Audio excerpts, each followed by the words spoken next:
అధికార పార్టీ నాయకుల ఆగడాలకు ఇది ఒక ఉదాహరణ.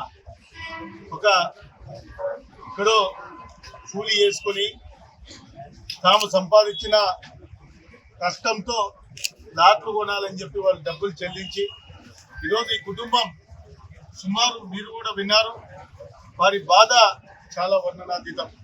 మరి కాగితాలు రాసిచ్చినారు, మరి కాగితాలు రాసిచ్చి వాళ్ళకి తిప్పడంతో మనస్తాపానికి గురై ఆ వ్యక్తి మరి పాయిజన్ తీసుకొని అక్కడ పడిపోయి ఉంటే ఆ గ్రామస్తులు కొందరు ఇక్కడ ప్రభుత్వ ఆసుపత్రికి తీసుకొచ్చింది.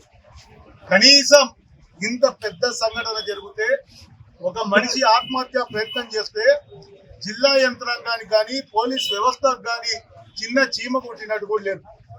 ఎక్కడ కూడా కనీసం నేను అడిగిన ఈ హాస్పిటల్కు నిన్న రాత్రి కూడా పోయి వాళ్ళు ఏదైతే బాధితుని భార్య ఉందో ఆమె హైదరాబాద్ దగ్గర నుంచి అర్ధరాత్రి వస్తే వారికి సంబంధించిన బంధువులు పోయి రాత్రి పోలీస్ స్టేషన్లో ఫిర్యాదు చేసిండ్రు. కనీసం కేసు రిజిస్టర్ కాలేదు. కనీసం వచ్చి బాధకు సంబంధించి ఎక్కడైనా ఇలాంటి సంఘటన జరిగితే పోలీసులు వెంటనే కేసు రిజిస్టర్ చేస్తారు, ఇన్వెస్టిగేషన్ చేపట్టాల్సినటువంటి అవసరం ఉంది. ఈరోజు ఎవరి అండ చూసుకొని పోలీసు వాళ్ళు ఈరోజు ఈ కేసు నీరుగార్చే ప్రయత్నం చేస్తున్నారు. ఎందుకు పట్టించుకోవట్లేదని చెప్తా ఉన్నారు. అంటే పేద ప్రజలకు అన్యాయం జరిగితే పోలీసు వ్యవస్థ స్పందించదా అని చెప్పి అడుగుతా ఉన్నా.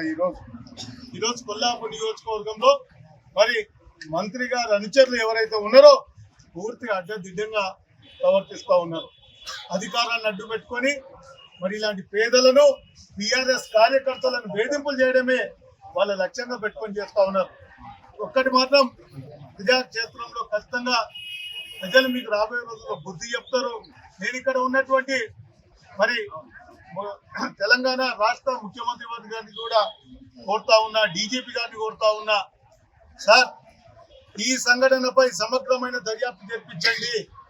ఈ నిరుపేద కుటుంబం, ఈ మహిళ వాళ్ళ అమ్మ పడుతున్న బాధ, ఆమె రాగానే నా ఒక్క కొడుకు సార్ మేం పైసలు ఇచ్చి పానం పోగొట్టుకున్నటువంటి పరిస్థితులు ఉన్నాయని చెప్పి అమ్మ చెప్తుంటే చాలా బాధ కలిగించింది. కళ్ళల్లో నీళ్ళు వచ్చే విధంగా కూడా జరిగింది. అంటే ఒక తల్లి తన కొడుకు పైసలు ఇచ్చి రిజిస్ట్రేషన్ కు మందు వాళ్ళ చుట్టూ తిరుగుతుంటే ఎంత బాధ ఉంటుంది. మరిన్ని వీడియోస్ కోసం ఛానల్ ని సబ్స్క్రైబ్ చేయండి. లేటెస్ట్ అప్డేట్స్ కోసం వాట్సాప్ ఛానల్ ని ఫాలో అవ్వండి. ఆ లింక్ డిస్క్రిప్షన్ లో ఉంది.